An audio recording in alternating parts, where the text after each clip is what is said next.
শাস্ত্র বললেন শ্রবণম মঙ্গলম, ভগবানের কথা শ্রবণ করলে মঙ্গল হয়। কৃষ্ণ কথা, নিতাই কথা, গৌর কথা শ্রবণ করলে আমাদের মঙ্গল সাধন হয়।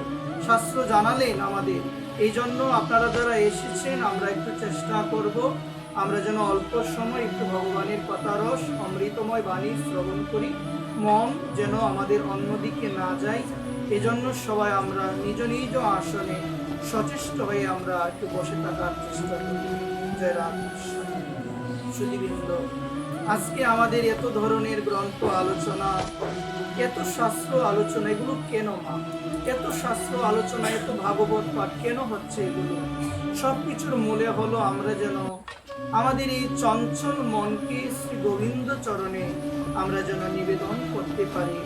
এই জন্য এত শাস্ত্র চর্চা, এই জন্য এত গ্রন্থ আলোচনা। কারণ আমাদের মন আমাদের অধীনে নয়, আমাদের মন আমাদের নিকটে নয়। এই মন অনেক জায়গার মধ্যে ঘুরে বেড়ায়।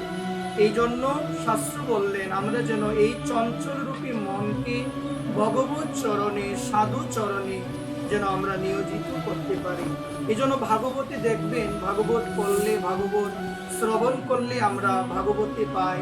ভাগবতী বললেন সবই মন কৃষ্ণ পদারবিন্দয়ে, আমরা যেন আমাদের সেই মনকে কৃষ্ণ পাদপদ্মে যেন আমরা নিযুক্ত করি। কারণ মা, মন যদি ভগবানকে নিবেদন না করতে পারি মা, মন যদি গোবিন্দ চরণে আমার নিবেদন আমি না করতে পারি মা, যত আলোচনায় আমার দ্বারা হোক না কেন, যত ধরনের ধর্মীয় কার্যকলাপই আমি করি না কেন, বুঝতে হবে সেই ধর্মীয় আলোচনা, সেই বার্তা, সেই সমস্ত অনুষ্ঠান সেগুলো সার হচ্ছে না। এই জন্য সুধীবৃন্দ, আপনারা যারা এসেছেন একটু ধ্যানপূর্বক শ্রবণ করার চেষ্টা করবেন। আমরা যেন আমাদের সেই মনকে ভগবত চরণে আমরা যেন নিয়োজিত করতে পারি। কারণ মা, শাস্ত্র বলছেন আমার ভগবানকে কে লাভ করতে পারবে। যদি আমরা শাস্ত্রের কথা শুনি, শাস্ত্রবাণী শুনি, তাহলে আমরা দেখতে পাবো শাস্ত্র বলছেন ভগবানকে সেই ব্যক্তি লাভ করতে পারবে যার মন শিশুর মতো। যার মন শিশুর মতো। শিশুর মনটা কেমন গো মা? সরল। শিশু কি বুঝে তার জন্য কোনটা ভালো কোনটা খারাপ? বুঝে কি শিশু মা? শিশু যেমন তার জন্য কোনটা ভালো কোনটা মন্দ সে বুঝে না। তার মাই নির্ধারণ করে তার জন্য কোনটা ভালো হবে, তার জন্য কোনটা অমঙ্গল হবে। শিশু বুঝতে পারে না, কারণ শিশু হলো সরল, তার হৃদয়ে কোনো কপটতা নাই, তার হৃদয় হলো পবিত্র, কারো প্রতি কোনো হিংসা ভাবও না। এই জন্য দেখবেন মা, লক্ষ্য করে আমাদের সমাজে দেখবেন একে অপরের মধ্যে যদি কোনো শত্রুতা ভাব থাকেও, কিন্তু আপনার ছেলে, আপনার ঘরে ছোট বাচ্চা যদি ক্রন্দন করে, আপনার সাথে আমার শত্রুতা থাকলেও দেখবেন আমি বলবো ওর বাচ্চাটা এত ক্রন্দন কেন করছে, আমার মন দেখবেন দ্রবীভূত হয়ে যাবে। কেন? কারণ ও তো আর এসব বুঝে না, ওর মনে তো শত্রুতা ভাবাপন্ন মনোভাব না। এই জন্য বলছেন শাস্ত্র, ভগবানকে পেতে চাইলে শিশুর মতো মন গঠন করতে হবে। এই জন্য দেখবেন মহাজন আমাদের জানালেন, গাও গাও কোন গৌরাঙ্গের গুণ সরল করিয়াম। মনকে সরল করে গৌরাঙ্গ মহাপ্রভুর নাম গুণগান করতে হবে। কিন্তু একদিনে কি মন সরল হবে মা? একদিনে মন সরল হবে না। কারণ আমাদের এই হৃদয়ের মধ্যে, আমাদের এই মনের মধ্যে বহু জন্মের ময়লা আবর্জনায় পরিপূর্ণ হয়ে আছে। এই হরিনাম করতে করতে, হরিকথা শ্রবণ করতে করতে যখন হরির জন্য আমার হৃদয়ে ব্যাকুলতা আসবে, যখন রাধারানীকে পাওয়ার জন্য আমার চিত্তে আকুলতা আসবে, তখনই বুঝবেন যে আমার হৃদয় থেকে হরিকথা শ্রবণ করতে করতে আস্তে আস্তে ময়লাগুলো দূরীভূত হচ্ছে। আর এখনো যদি হিংসা দূরে না যায়, এখনো যদি একে অপরের প্রতি শত্রুতা ভাবাপন্ন মনোভাব না যায়, বুঝতে হবে এখনো আমার মন সরল হয়। এই জন্য মা, যতই ধর্ম কর্ম করি না কেন, সমস্ত ধর্ম কর্মের মূল উদ্দেশ্যই হলো মনকে যেন আমরা সরল করি। আর শাস্ত্র আমাদের পন্থা দিয়েছেন, মনকে সরল করতে গেলে আগে কৃষ্ণ কথা শ্রবণ করতে হবে। আগে কার কথা শ্রবণ করতে হবে? কৃষ্ণ কথা শ্রবণ করতে হবে। হরি কথা আগে শ্রবণ করো, তারপরে হরিনাম গুণকীর্তন করো। দেখবে চেত ধরুপন মার্জনম, তোমার চিত্তরূপী দর্পণ আস্তে আস্তে কি হয়ে যাবে? সবাই বলো, দর্পণটা মার্জন হয়ে যাবে। কারণ শাস্ত্র বললেন একমাত্র হরি নামই পারে, একমাত্র হরি কথাই পারে আমাদের হৃদয়ের সমস্ত মলকে নির্মল করতে। এই জন্য সুধীবৃন্দ শাস্ত্র বললেন, ভগবানকে পেতে চাইলে শিশুর মতো মন গঠন করতে হবে। শিশু যেমন কোনটা মঙ্গল কোনটা অমঙ্গল বুঝে না, মাই নির্ধারণ করে দিয়ে কোনটা শিশুর জন্য মঙ্গল, তেমনি যে ভগবানের একনিষ্ঠ ভক্ত হবে সে বলবে, গোবিন্দ মারবি রাখবি যু ইচ্ছা তোয়ারা, নিত্য দাস তোয়া প্রতি তব অধিকার। আমি হলাম তোমার নিত্য দাস, তুমি আমাকে মারবে না, তুমি আমাকে রক্ষা করবে, আমার যেটা মঙ্গল সেটা তুমি করবে, তাতে আমার কোনো চিন্তা। এটা হলো সমর্পণের লক্ষ্য। এতদিন ধরে দুই বাহু তুললাম, এতদিন ধরে গীতা পাঠ শুনলাম, এখনো সমর্পণ মানে কি এটাই আমরা বুঝতে পারলাম না। সমর্পণ মানে হলো, গোবিন্দ আমার যা আছে সব আমি তোমার চরণে দিয়ে দিলাম, সব দিয়ে দিলাম, আমি তো বাবার হৃদয়ে নাই। এই জগতে সব থেকে বড় সমস্যাই হলো আমার বলে প্রতিষ্ঠা। মহাপ্রভু বললেন, যারা আমার বলে প্রতিষ্ঠা করে ওই প্রতিষ্ঠাকে মহাপ্রভু শুকুরের বিষ্ঠার সঙ্গে তুলনা করেছেন, শুকুরের বিষ্ঠার সঙ্গে। এই জন্য আমার বলে যে প্রতিষ্ঠা, আমার ছেলে, আমার সম্পদ, আমার ধন, আমার সমস্ত কিছু আমার, ওই আমার বলে যে প্রতিষ্ঠা, এটা কখনো আমাদের মঙ্গল করতে পারে। ওই আমিত্ব ভাবটাকে হৃদয় থেকে সম্পূর্ণরূপে দূর করার জন্য এত চর্চা, এত গ্রন্থ আলোচনা, এত পাঠ, এত হরিনাম, এত কীর্তন। কেন? যেন হৃদয়ে আমিত্ব ভাবটা দূরে যায়, হৃদয়ে যেন ভগবানের দাসত্বটা আমরা সম্পূর্ণরূপে স্বীকার করতে পারি। কিন্তু মুখে বললাম যে আমি ভগবানের দাস, কিন্তু মন থেকে মানা হলো না। কেন? শাস্ত্র বললেন, অল্প ভাগ্যে ভগবানের দাস হওয়া যায়, অল্প ভাগ্যে ভগবানের দাস হওয়া যাবে না। অল্প ভাগ্যে না করেন ভগবানের দাস, অল্প ভাগ্যে আমরা দাস হতে পারবো না। বিশেষ সৌভাগ্য, বিশেষ পুণ্য, বিশেষ স্বীকৃতি না থাকলে কেউ ভগবানের দাসত্ব হৃদয় থেকে স্বীকার করতে পারে। এই জন্য এত আমিত্ব ভাব। যখন আমার মর্যাদা পুরুষোত্তম ভগবান রামচন্দ্র একদিন তিনি হনুমানকে ডেকে বললেন, হনুমান তুমি আমাকে কিভাবে দেখো? হনুমান বললেন, যখন আমার হৃদয়ে আমিত্ব ভাব থাকে তখন আমি ভাবি তুমি হলে ভগবান, আমি হলাম তোমার দাস। তুমি ভগবান, আমি তোমার দাস, তুমি পূর্ণ, আমি অংশ। কিন্তু যখন আমি তত্ত্বের দিকে ভাবি, তত্ত্বের দিকে, তখন আমার মনে হয় তোমার আর আমার মধ্যে কোনো ভেদ নাই। তত্ত্বের দিকে যখন আমি চিন্তা করি তখন মনে হয় তোমার আর আমার দিকে কোনো ভেদ নেই। এই জন্য ভগবান গীতায় বলছেন, অর্জুন মমই বাংশ জীব লোক জীবভূত সনাতন। জীব হলো আমারই অংশ, জীব হলো আমারই অংশ। মনয় ষষ্ঠ ইন্দ্রিয়ানি প্রকৃত স্থানী কর্ষতি। বলছেন এই সনাতন অংশই হলো, জীব হলো আমারই অংশ।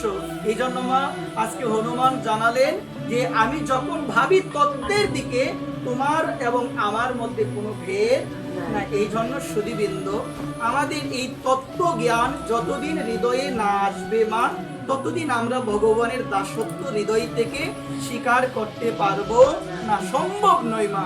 এই জন্য মা আপনাদের আতুল চরণে নিবেদন, মন যদি সরল না হয় বুঝবেন ভগবানকে পাওয়া অনেক দূরেই রয়ে গিয়েছে। আমি এখনো ভগবানকে পাওয়ার যে রাস্তা, এর মধ্যে এক পাও আমি এগোতে পারি। যত কিছুই করেন, যত ধরনের যত কিছুই করেন না কেন, যদি মন সরল না হয়, মনে যদি হিংসা থাকে, মনে যদি নিজেকে উন্নত ভাব যে আমার থেকে সে উপরে কথা বলে, যে সে নাকি অনেক পণ্ডিত, আমার থেকে বেশি জানে, ওইরকম ভাবনা আছে কি আমাদের? যে আমি অনেক জানি, সে আমাকে কি করে উপদেশ দেয়, ওইরকম ভাবনা আমাদের হৃদয়ে আছে মা। এই ভাবনাটা যেন হৃদয়ে না আসে।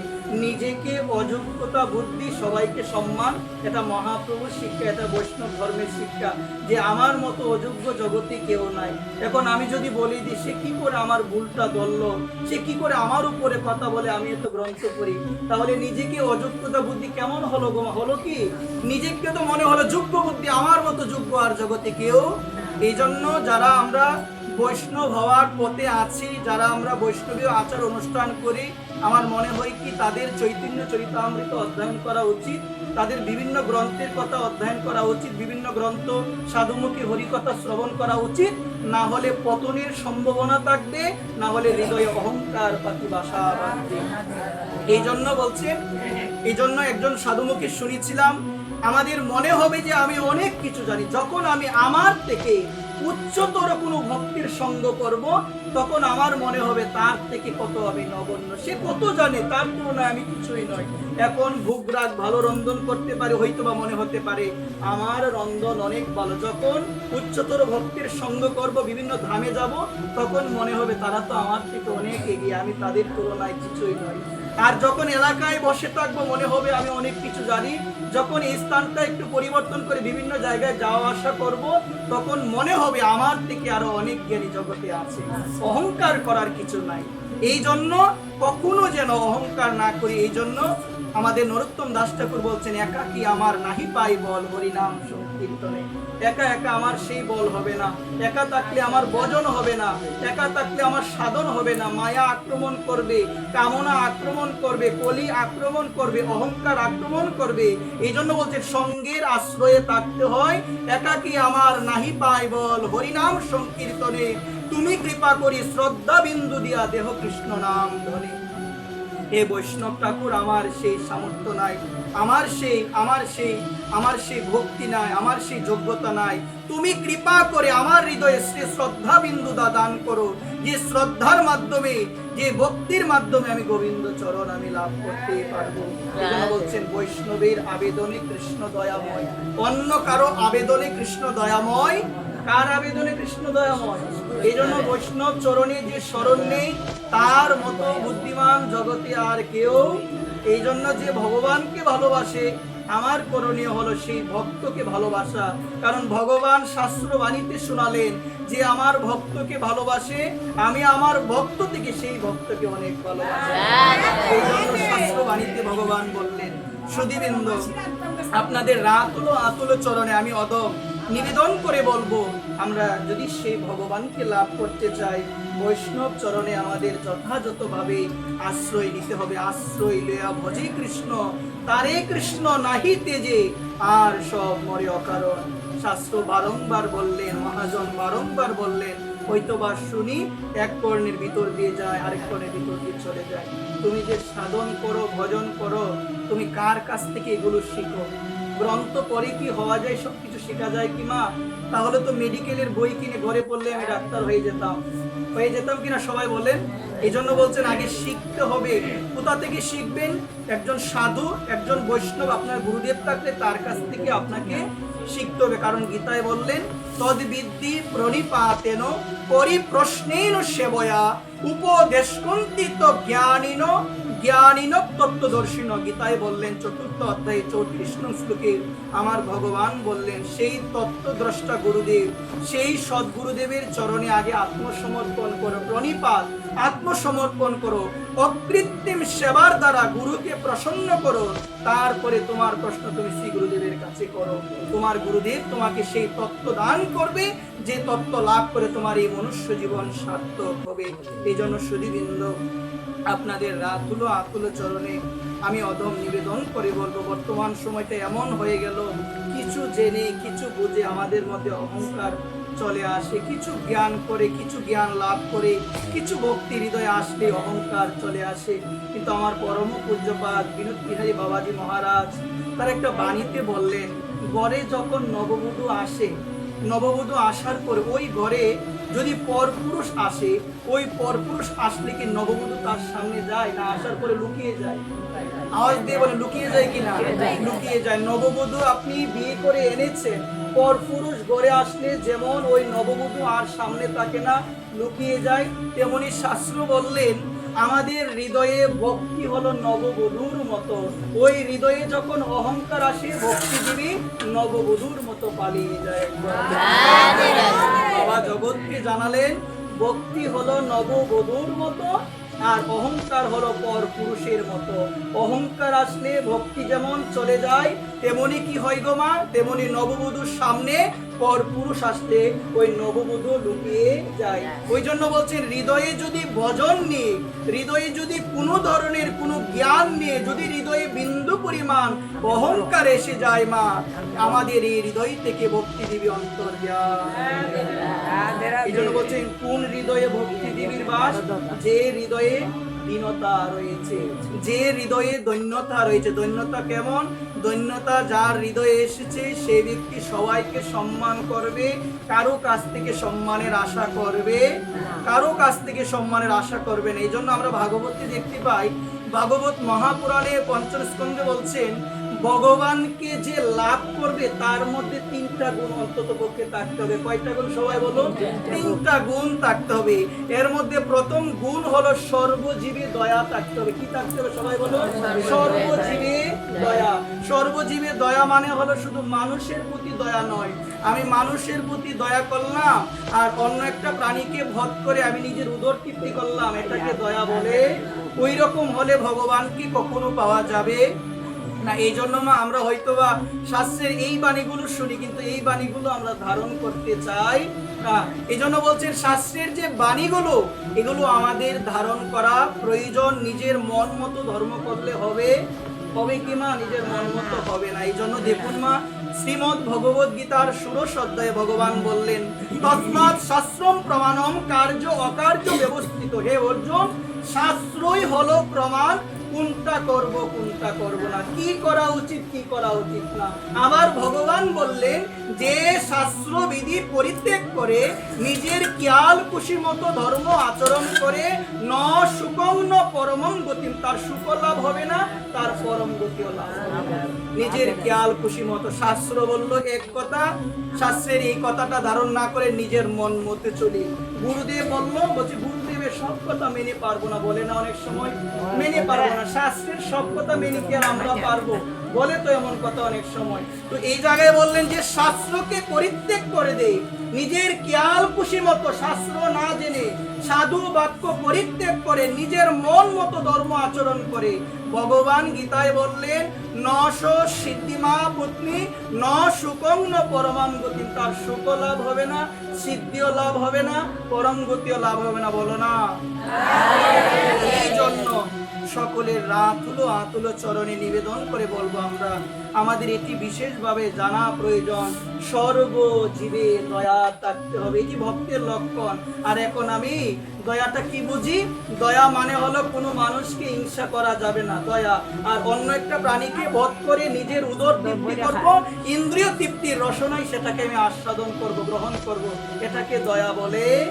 এটাকে দয়া বলে না। এই জন্য বলছে সর্বজীবে দয়া মানে হলো কোনো জীবকে অকারণ বধ করা যাবে না, নিজের ইন্দ্রিয় তৃপ্তির জন্য কোনো জীবকে বধ করা যাবে না, কোনো জীবকে মা বধ করা যাবে না। যারা ভক্ত হয় তাদের হৃদয়ে দেখা যায় তারা কতটুক হৃদয়বান হয়।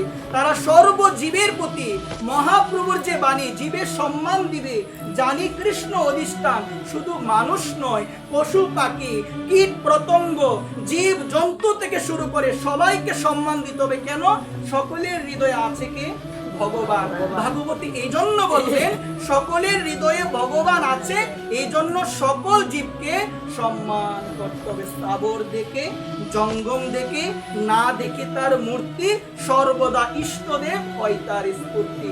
যারা ভগবানের একনিষ্ঠ ভক্ত তারা কিবা গাছপালা, কিবা পশু পাখি, কিবা জীব জন্তু সবার ভিতরে নিজ ইষ্টকে দর্শন করে।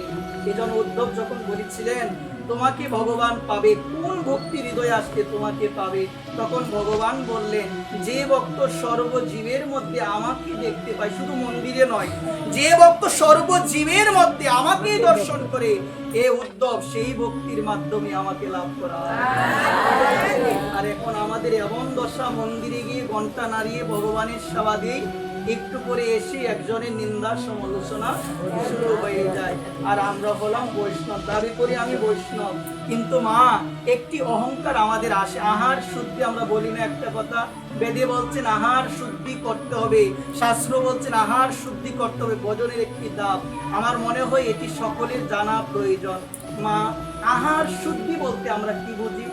আহার শুদ্ধি বলতে কি আমরা প্রসাদ বা নিরামিষই শুধু বুঝি? মা একটু আমরা দেন দিয়ে শুনি, আহার মানে কি? আহার মানে হলো মা বাহির থেকে কোনো একটা বস্তু, কোনো একটা জিনিস আহরণ করে ভিতরে প্রবেশ করা না, এটাকে কি বলে গো মা? আহার বলে। মানে কোনো একটা বস্তু বা কোনো একটা জিনিস বাহির থেকে, বাহির মানে বাইরে থেকে আহরণ করে সেটাকে ভিতরে প্রবেশ করানো, এটাকে কি বলে গো মা? আহার বলে। তো এই জায়গার মধ্যে আমরা মনে করি বর্তমান সময়ে আহার শুদ্ধি মানে হলো নিরামিষ খাওয়া, প্রসাদ খাওয়া। তাহলে এই জায়গায় বললেন কি আহার মানে হলো বাহির থেকে কোনো একটা জিনিসকে ভিতরে প্রবেশ করানো। তাহলে আমার শুধু নিরামিষ আমি পেলাম, বাহির থেকে নিন্দা কানে প্রবেশ করালাম কিনা? বাহির থেকে কুদৃশ্য চোখ দিয়ে দেখে ভিতরে প্রবেশ করালাম, বাহির থেকে অকারণ প্রাণী হত্যা করলাম, বাহির থেকে কোনো জীবকে নিজের মুখ দিয়ে বিভিন্ন জীবকে কষ্ট দিলাম, অন্য কারো নিন্দা করলাম, অন্য কারো নিন্দা শুনলাম, তাহলে আমার কি আহার শুদ্ধি হয়েছে কি? এই জায়গাটি দেখলে আমার মনে হয় আপনারা টিকবেন, আমি ফেল হয়ে যাবো। এই জায়গাটি যদি আমরা লক্ষ্য করি, আপনারা ভক্তমণ্ডলী, সুধীজন, ভক্তজন টিকতে পারবেন, আমার মনে হয় কি আমি ফেল হয়ে যাবো এই জায়গার মধ্যে। আমি মুখে বলে গেলাম আহার শুদ্ধি, তাহলে আহার শুদ্ধি এটার অর্থ হলো বাহির থেকে কোনো জিনিস আহরণ করে ভিতরে প্রবেশ করানো। তাহলে বাইরে থেকে কত কুদৃশ্য দেখছি। আমাদের এমন একটি দশা মা ভগবানের মন্দিরে গেলাম, এই 5 দিন আগে ভগবানকে কোন পোশাক পরানো হলো এটা আমাদের মনে থাকে না। কোন সময়, কত বছর আগে কোন কুদৃশ্যটা, এটা সবারই আমাদের মনে থাকে। কোন সময় কোন কুদৃশ্য হলো এটা বলি না, কিন্তু 5 দিন আগে ভগবানকে কি পরানো হলো, কিভাবে ভগবানকে শৃঙ্গার করানো হলো, ভগবানকে কোন পোশাক পরানো হলো, এটা মনে থাকে না। কিন্তু মনে থাকে কোন সময়, কত বছর আগে কে কি বললো, কোন কুদৃশ্য হলো, এগুলো সবার আমাদের স্মরণ থাকে, সবার স্মরণ থাকে মা। এই জন্য নিবেদন করে বলি, পশুদের মধ্যে আহার শুদ্ধি আছে। একটা গাভী, সে যদি 10 দিন 15 দিন আহার নাও করে, তার কাছে মাংস নিয়ে দিলে গ্রহণ করবে কি? আওয়াজ দিয়ে বলেন, গ্রহণ করবে কি? করবে না। তারপরে একটা বাঘ, সে অনেক দিন ধরে হিংস্র বাঘ, কোনো কিছু পায় নাই, 10 দিন হয়ে গেল, তার কাছে গিয়ে গাছলতা দিলে সে পাবে কি? তাহলে পশুদের মধ্যেও দেখবেন আহার শুদ্ধিটা রয়েছে, তারা জানে কোনটা আহার করতে হবে।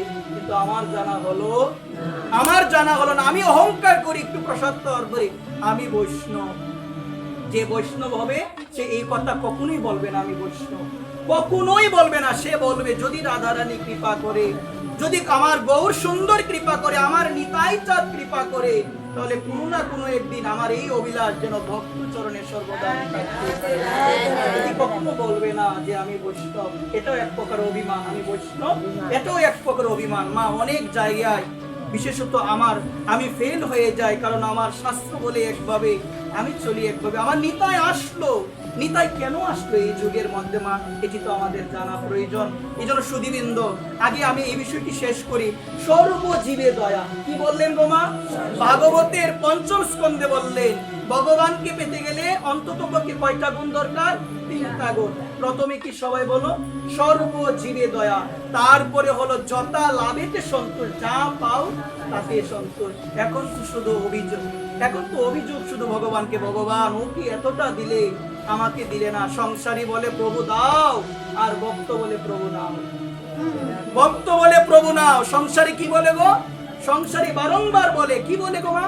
প্রভু দাও আমাকে, আরো দাও। আর যারা ভগবানের ভক্ত তারা বলে প্রভু নাও। সংসারী বলে কিছুই পেলাম না, ভক্ত বলে যা পেয়েছি তাই বেশি পেয়েছি ভগবান, সব তোমার কৃপা, সব তোমার আশীর্বাদ। আর আমার মতো পাপী, আমার মতো অধম, আমি সন্তুষ্ট এখনো হতে পারলাম না। আর ভাগবত বললেন যেটা তুমি পেয়েছো ভগবানের কৃপাতে, যথা লাভেতে সন্তোষ, তাতেই সন্তুষ্ট থাকো, সুখ লাভ করতে পারবে।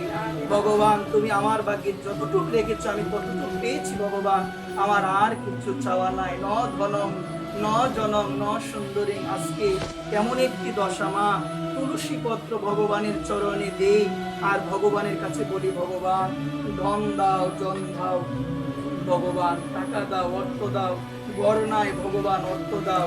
এগুলো চাইতে হয় ভগবানের কাছে মা। ভগবানের কাছে কখনো ক্ষুদ্রাতি ক্ষুদ্র জিনিস এগুলো চাইতে নাই।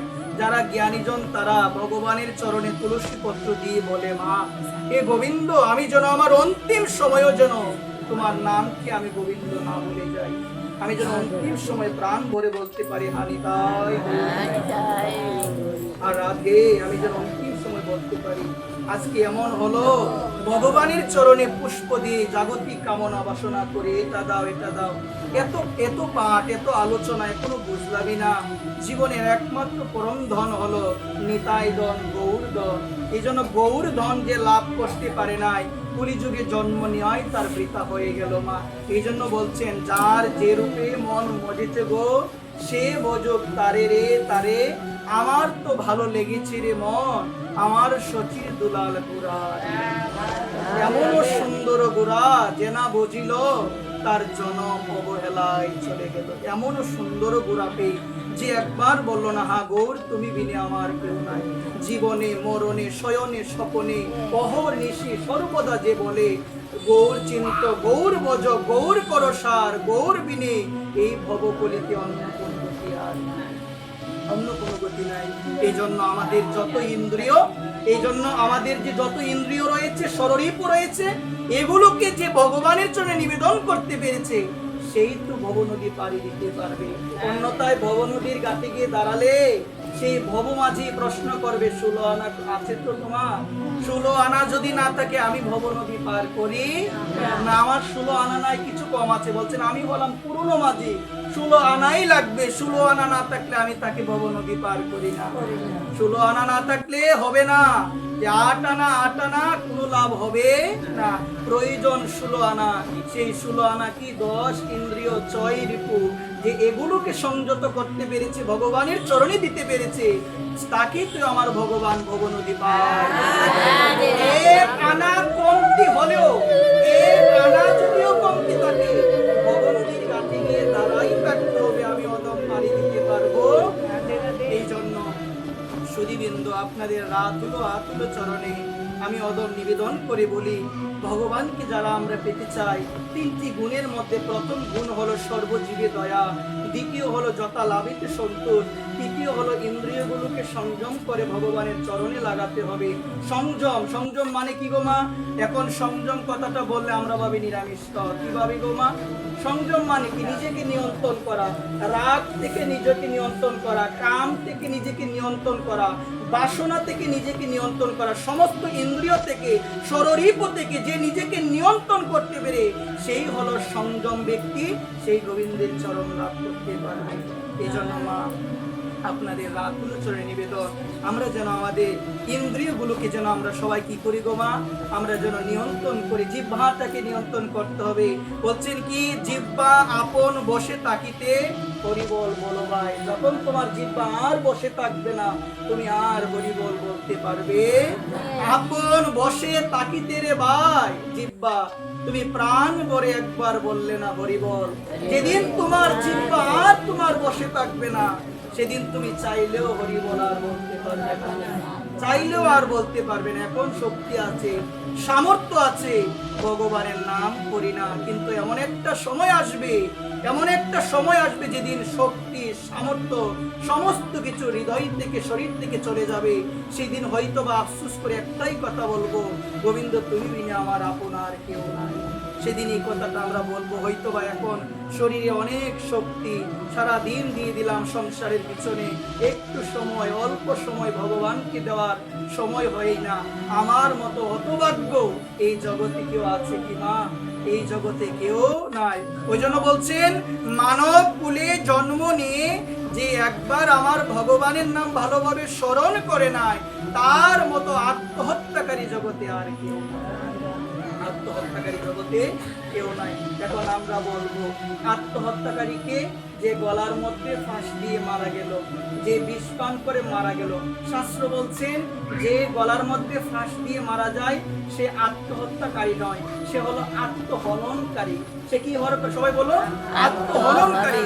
আত্মহত্যাকারী হলো সেই যে সাদের এই মানব দেহ লাভ করলো। নি দেহ আত্ম সুলভ সুদূর লবম, লবম সুকল্প গুরু কর্ণ ধারম, ময়ানুকুলেন নবস্য তীরিত, প্রমাপ্তি ন তরিত সু আত্মহা। বললেন, নি দেহ মনুষ্য দেহ লাভ করলো, ভজনের সুযোগ্য দেহ লাভ করে যে গুরু চরণে আশ্রয় গ্রহণ করলো না, যে ভগবত ভজন করলো না, যে ভগবানের নাম করলো না, সেই হলো প্রকৃতপক্ষে আত্মহত্যাকারী। একবার পেয়েছে আত্মহত্যাকারী মানে এত সুন্দর দেহ দিল, নিজের দেহটা নিজেই নষ্ট করে দিলাম। না জানি কর্ম বিপাকে পড়ে আরো কতজনই আমাকে দমন করতে হয়, আরো কতজনিতে আমাকে আসতে হয়, কখনো কুকুর, কখনো বিড়াল, কখনো শ্রীগাল, কত ধরনের জনিতে আমাকে আসতে হবে মা। এই জন্য মা, এই সত্যকে যদি হৃদয়ে গাঁথতে পারি, সর্বজীবে দয়া, এখনো সময় আছে। যদি সমস্ত জীবের প্রতি দয়া ভাবটি এসে যায়, ক্ষমা ভাবটি এসে যায়, কে কোন সময় আমার সঙ্গে কি করলো মনে রাখা যাবে না। ক্ষমা করে দাও সবাইকে, যদি ক্ষমা করতে পারো তোমার মতো সুখী আর কেউ। এই জন্য ভক্ত হয় হৃদয়বান। কেমন হৃদয়বান? এক সময় ভগবানের এক ভক্ত, যার নাম ছিল পুণ্ডরীক। পুণ্ডরীক এক সময় তীর্থ ভ্রমণে বের হয়েছে, অনেক রৌদ্র তো, ক্লান্ত হয়েছেন। তার সঙ্গে এক সন্ন্যাসী ছিল। ক্লান্ত হওয়ার পরে তিনি বললেন, আমি পিপাসার্ত হয়েছি, আমি অনেক পিপাসার্ত, অনেক ক্লান্ত হয়েছি। সাধু তখন নিজের যোগ বলে, নিজের ক্ষমতা বলে তিনি জল এনে তাকে বলছে তুমি পান করো। হঠাৎ তার মনে হলো পুণ্ডরীকে, আমি পিপাসার্ত হয়েছি, কিন্তু এত জীব জন্তু, কত রুদ্রের তাপ, আজকে আমি পিপাসার্ত হয়েছি, আপনার জন্য হয়তোবা আমার পিপাসা নিবারণ হয়ে যাবে, কিন্তু এত জীব জন্তু রয়েছে, এত প্রতীক রয়েছে, তাদের পিপাসা নিবারণ কিভাবে হবে? কি চিন্তা! সর্বজীবের চিন্তা ভক্তের হৃদয়ে, শুধু নিজের চিন্তা নয়, পরহিতের পরমঙ্গলের চিন্তা যার হৃদয়ে এসেছে সেই সাধু। যে শুধু নিজের স্বার্থের চিন্তা করে সে কোনোদিন সাধু হতে পারে না, কোনোদিন পারে না। আজকে তিনি বললেন, সাধুকে বললেন, সন্ন্যাসীকে বললেন, পুণ্ডরীক আজকে আমি পিপাসার্ত হয়েছে, আপনি জল দিলে আমার পিপাসা হয়তো বা নিবারণ হয়ে যাবে। কিন্তু সমস্ত জীব তারা তো ক্লান্ত হয়ে গিয়েছে, পিপাসার্ত হয়ে গিয়েছে, রৌদ্রের এত প্রখর তাপে তাদের পিপাসা নিবারণ কিভাবে হবে? দুই হাত তুলে ভগবানকে বললেন, ভগবান তুমি যদি কৃপা না করো, তুমি যদি ভারী বৃষ্টি বর্ষণ না করো, তাদের পিপাসা নিবারণ হবে না। আর ভগবান বললেন, ভক্তের বাঞ্ছা, ভক্তের ইচ্ছা আমি পূরণ করি, ভক্তের ইচ্ছা আমি পূরণ করি। ভক্তের বাক্য রক্ষা করার জন্য আমার বাক্য আমি মাঝে মধ্যে লঙ্ঘন করি, সঙ্গে সঙ্গে ভগবান বৃষ্টি ভক্ত কেমন? অনন্য চিন্তয়ন্তু, সর্বদা ভগবানের চিন্তায় রত, সর্বদা মানুষের কল্যাণে রত, সর্বজীবের কল্যাণে রত।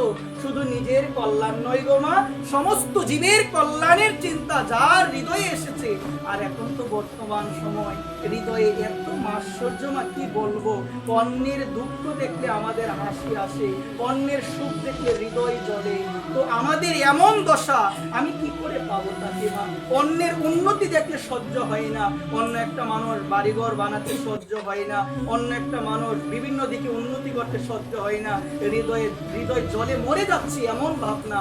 আমার পক্ষে ভগবত প্রাপ্তি সম্ভব না, বলো আওয়াজ দিয়ে, সম্ভব কি? সম্ভব না। ওই জন্য বলছে সাধু হবে সে যে পরহিতে রত।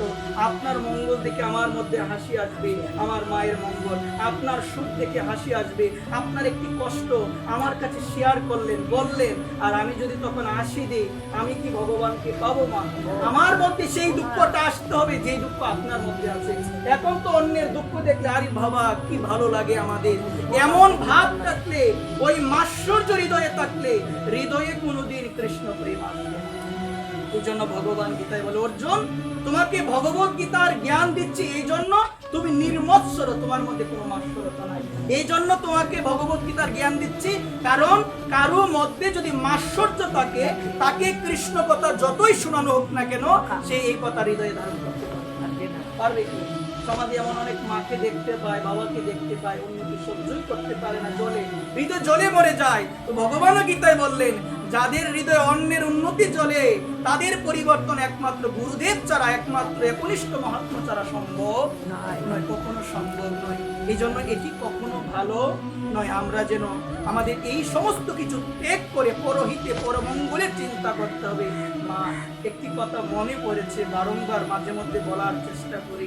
আজকে আপনার সঙ্গে আমার যদি একটু ঝগড়া হয়, হয়তোবা আপনার সঙ্গে কোনো কারণে আমার পারা হলো না, শক্তিতে সামর্থ্যে আপনি এগিয়ে, কারণ শাস্ত্রে তো বললেন যে অধর্মের পক্ষে লোক বেশি থাকে, ধর্মের পক্ষে শক্তিশালী বেশি হয়। এটি মহাভারতের প্রমাণ, এটি সমস্ত কিছুর মধ্যে প্রমাণ। মহাভারতে দেখতে পাই কৌরব পক্ষের সৈন্য সংখ্যা বেশি ছিল কি নগমা, বলো সবাই?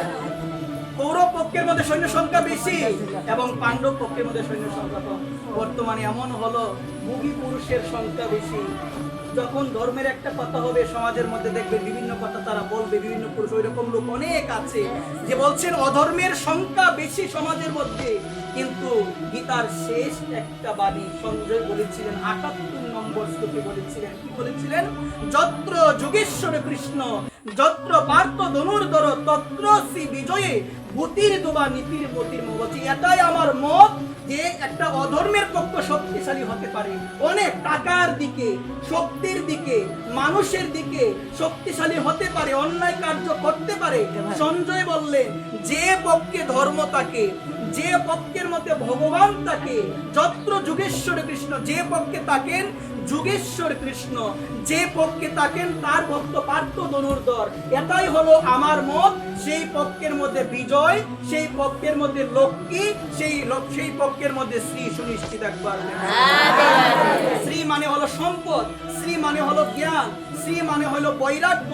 শ্রী মানের অনেক অর্থ দিয়েছেন। আপাতত ভাবে অন্যায় করেও সে অনেক প্রতিষ্ঠার মধ্যে থাকতে পারে। শাস্ত্র শোনালেন, শাস্ত্র বললেন।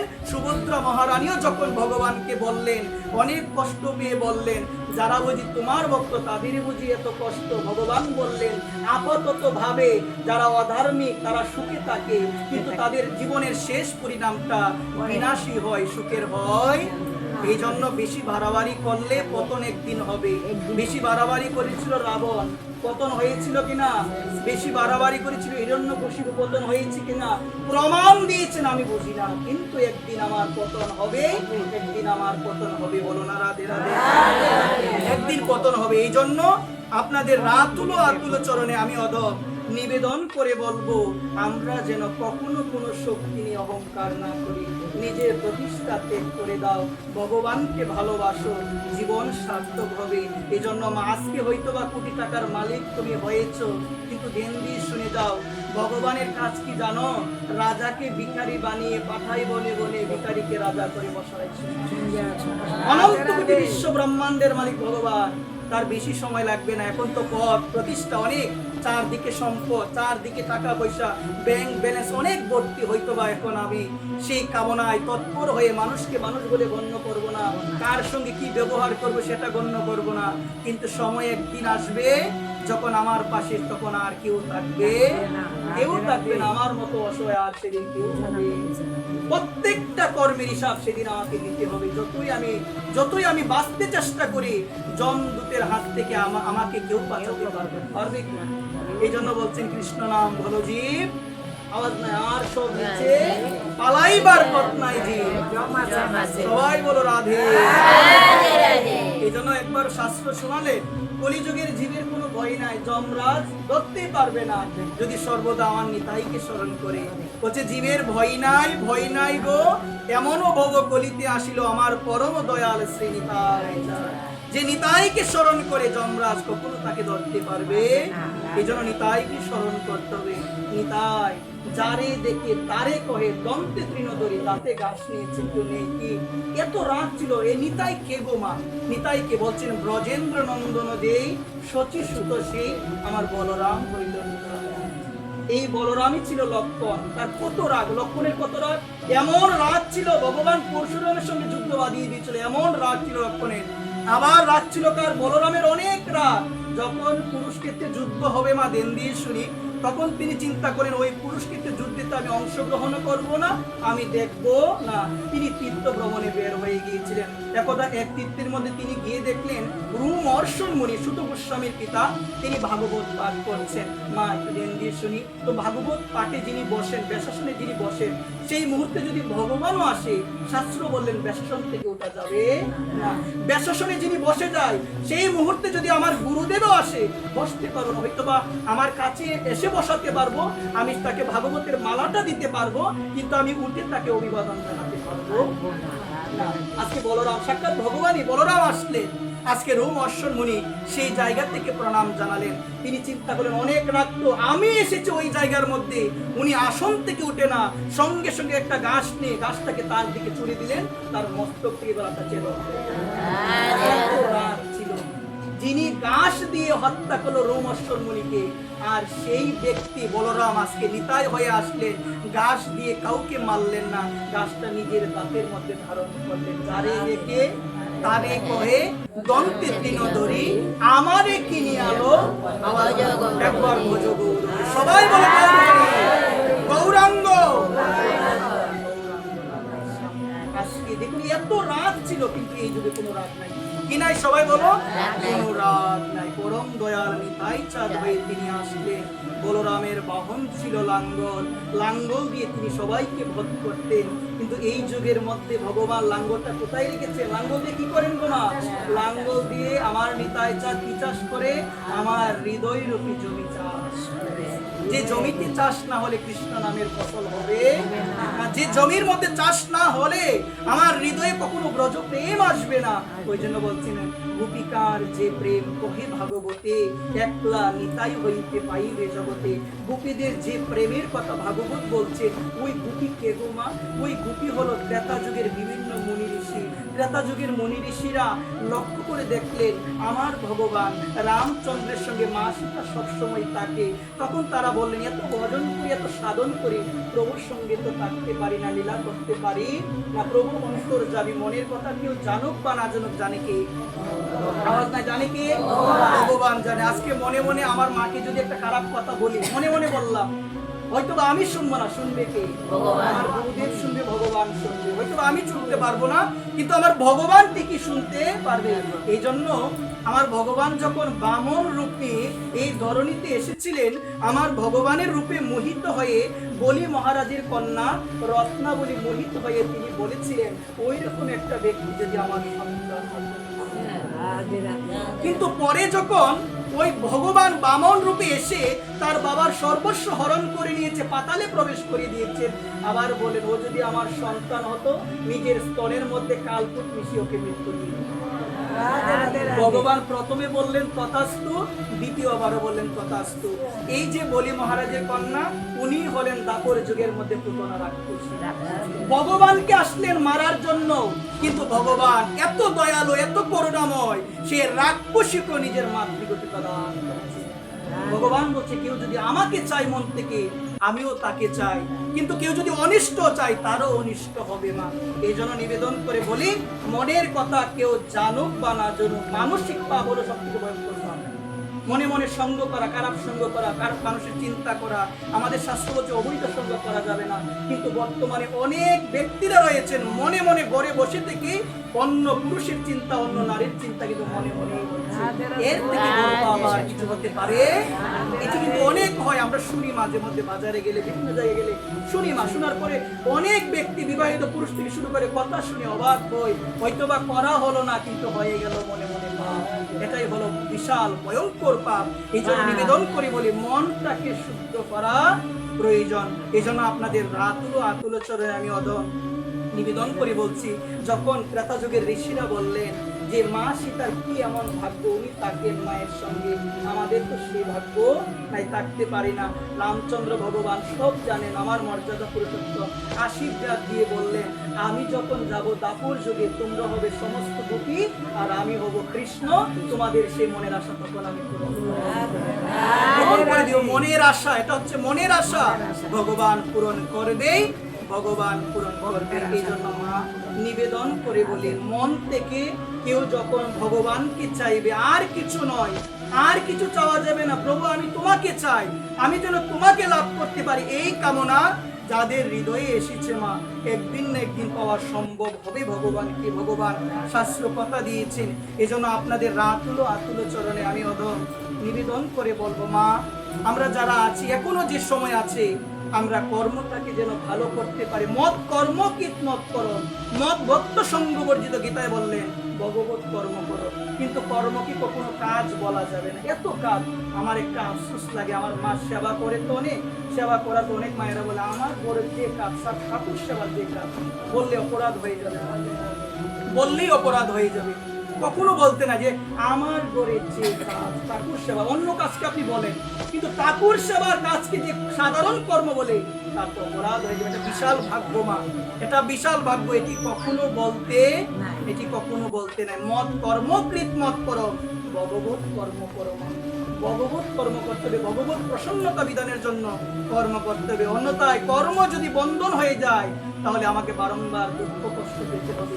এটি মা ভগবানের জীবনীতে দেখতে পাই, ভগবানের মায়ের জীবনীতে দেখতে পাই, যেমন কর্ম তারপরও আজকে কর্ম খারাপ হয় আমাদের, হয় না মা?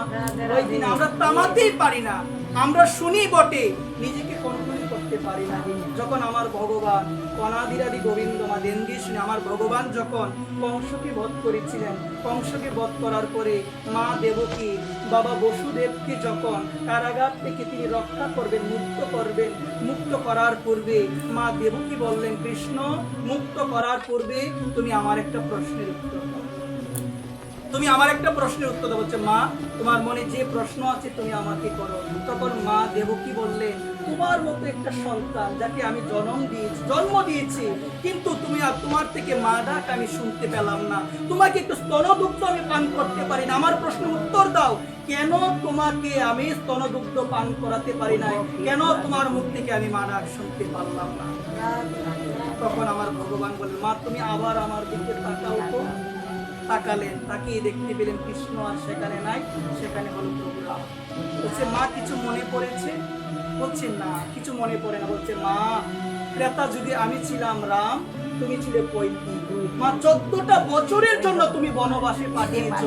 আমার মা কৌশল্যা তোমার কাছে নিবেদন করে বলেছে, আমি দাসী হয়ে থাকবো কৈকেয়ী তোমার, আমার রাজত্ব চাই না, তবু মা ডাক থেকে, আমার রামের মা ডাক থেকে তুমি আমাকে বঞ্চিত করিও না, তুমি আমার কথাটা শোনো নাই। বলছে, মা তুমি যেমন সেদিন 14 বছর আমার মাকে, আমার মা কৌশল্যাকে তুমি কাঁদিয়েছিলে, এই জন্য এই দাপর যুগের মধ্যে তুমি দেবকী হলে, তুমি কৈকেয়ী ছিলে, তুমি হলে দেবকী, আমি ছিলাম রাম, আমি হলাম কৃষ্ণ, এই জন্য এই যুগেও তুমি আমার থেকে মারা।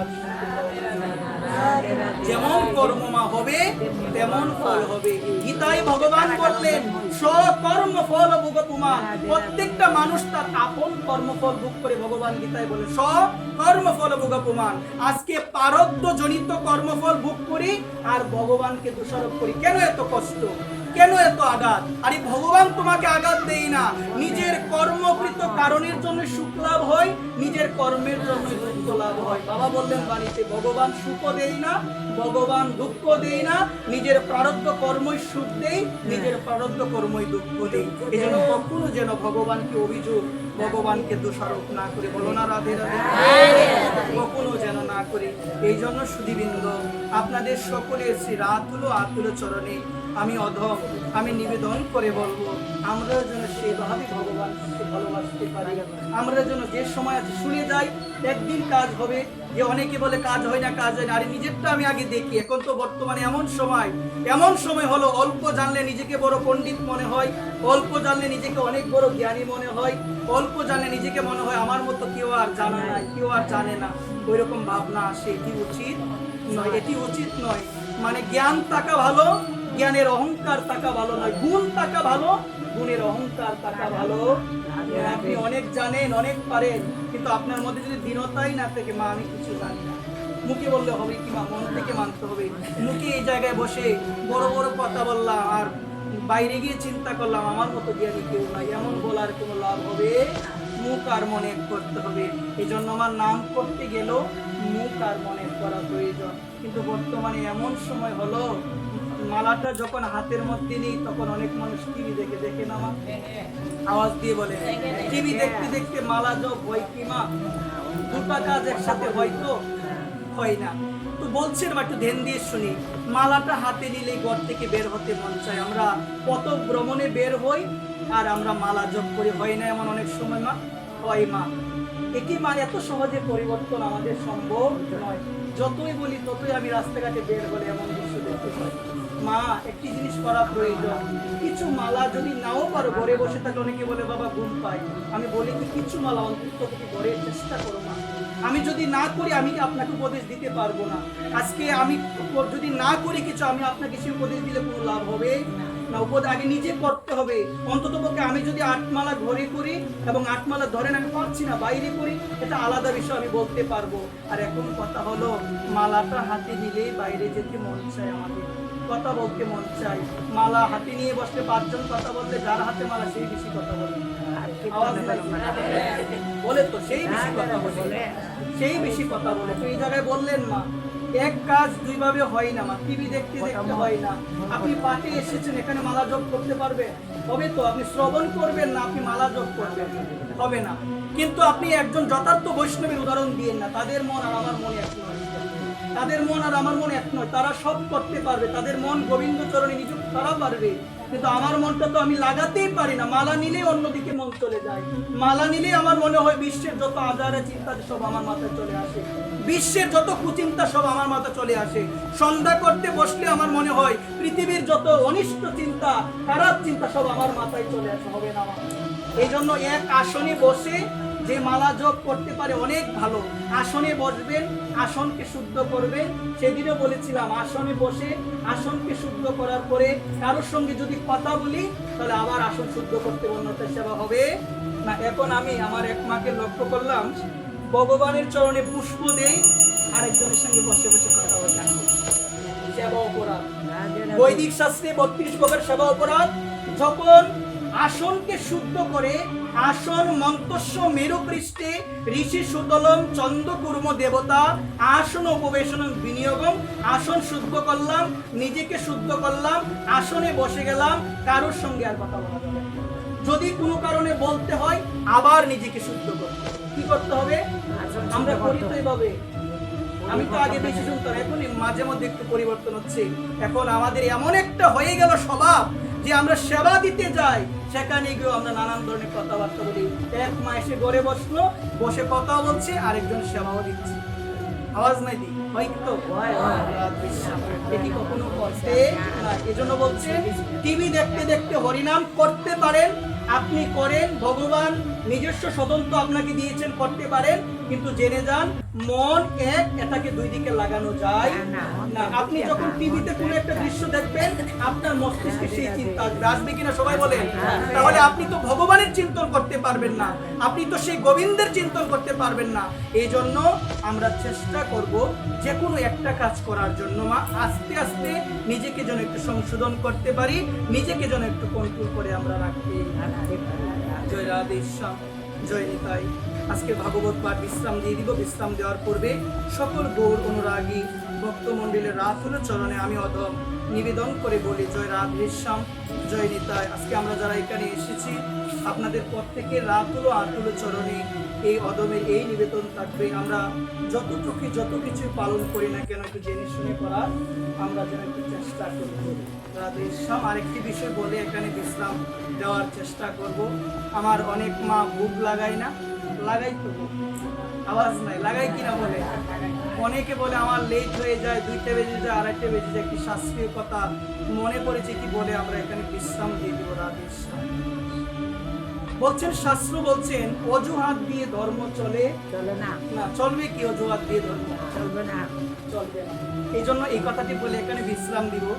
শাস্ত্র বলছেন আমার মায়েরা যারা আছেন, যারা গোবিন্দের ভোগ নিবেদন করেন, ভোগ আপনারা যারা লাগান, কতটার ভিতরে ভোগটা লাগাতে হবে আপনারা একটু আমাকে বলবেন।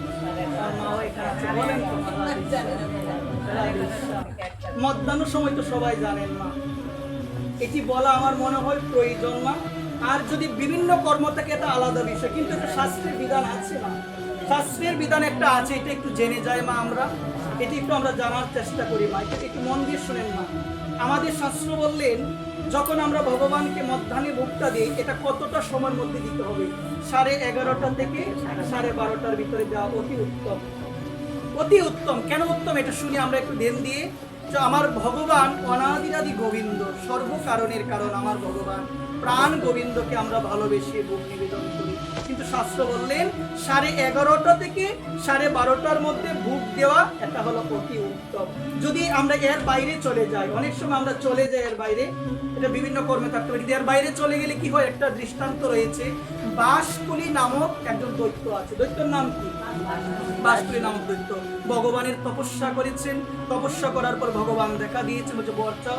বলছে ভগবান আমি দুপুর সময়ে, মধ্যাহ্ন সময়ে আমি অনেক ক্ষুধার্ত হয়ে যাই, ক্ষুধার্ত হয়ে যাবো, তখন আমার কাছে যা থাকে সেটাই আমার গ্রহণ করতে ইচ্ছা হয়, সেটাই আমার গ্রহণ করতে ইচ্ছা হয়। ধ্যান দিয়ে শুনি, গ্রহণ করতে ইচ্ছা হয়। ভগবান বলছে তাহলে তুমি বর চাও। বলছে প্রভু জগতের সবাই তোমাকে বুক লাগায়, জগতের সবাই তোমাকে বুক লাগায়। বলছে সেখান থেকে কিছুটা যদি তুমি আমাকে দিয়ে দিতে, সেখান থেকে কিছুটা যদি আমি লাভ করতে পারতাম, আমাকে দিতে, আমি তৃপ্ত হতাম। তখন প্রভু বললেন বাসকুলি দত্তকে, তোমাকে আশীর্বাদ করে বললাম মধ্যাহ্ন সময় পার হয়ে গেলে যে আমাকে ভোগ নিবেদন করবে সেই ভোগ আমি তো গ্রহণ করবই না, সেটা বাসকুলি দত্তকে আমি দিয়ে দিব। শাস্ত্রের বিধিবিধান আছে মা, কিন্তু 64 মন্ত্রের বুক করবে এটা আলাদা বিষয়। বিভিন্ন ক্ষেত্রে এটা আলাদা হিসাব আছে, কিন্তু মা এই জায়গার মধ্যে সবকিছু আবার মিলাতে যাবেন না।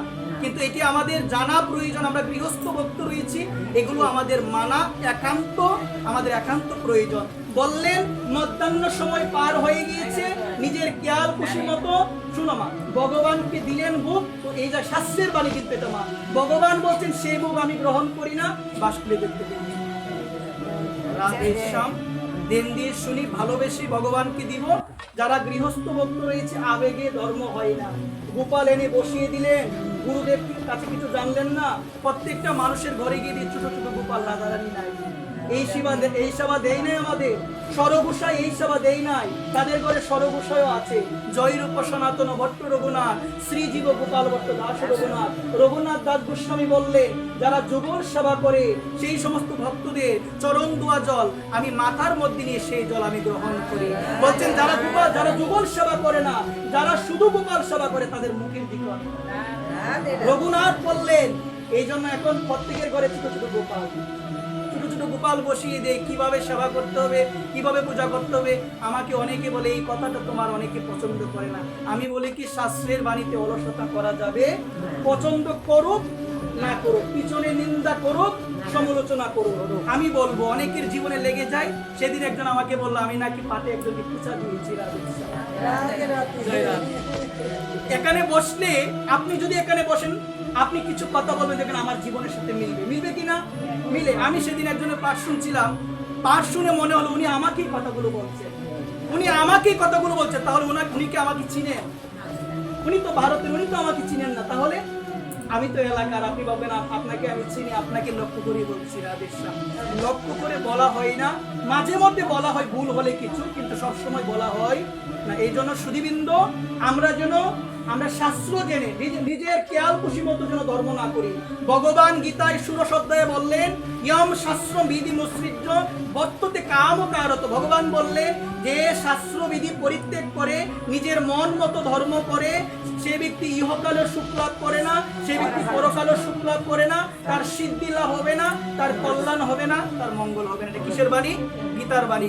সব শুনলেন, এই কথাটা মানতে পারবো, গুরুদেবের এই কথাটা মানতে পারবো না।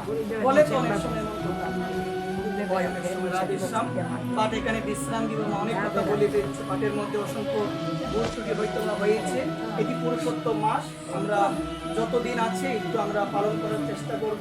আর মায়েদের জন্য আরেকটা নিবেদন, যারা এখনো ব্রাহ্ম মুহূর্তে স্নান করেন না, মা নিবেদন করে বলি, মা অবজ্ঞা করবেন না। দ্রৌপদীর জীবনে একটু দৃষ্টান্ত দিয়েছিলাম, একটু ব্রাহ্ম মুহূর্তে যদি পারেন একদিন, যদি বেশি পারা যায় দুদিন স্নান করেন, একটু তুলসী কাষ্ঠ দিয়ে ভগবানকে একটু আরতি করেন, একটু ভগবানের উদ্দেশ্যে একটু মন্দির পরিক্রমা দেন, একটু ভগবানের উদ্দেশ্যে ভগবত প্রসন্নতার জন্য 10 টাকা 5 টাকা 20 টাকা একটু সেবায় খরচ করেন, বৈষ্ণব সেবায়।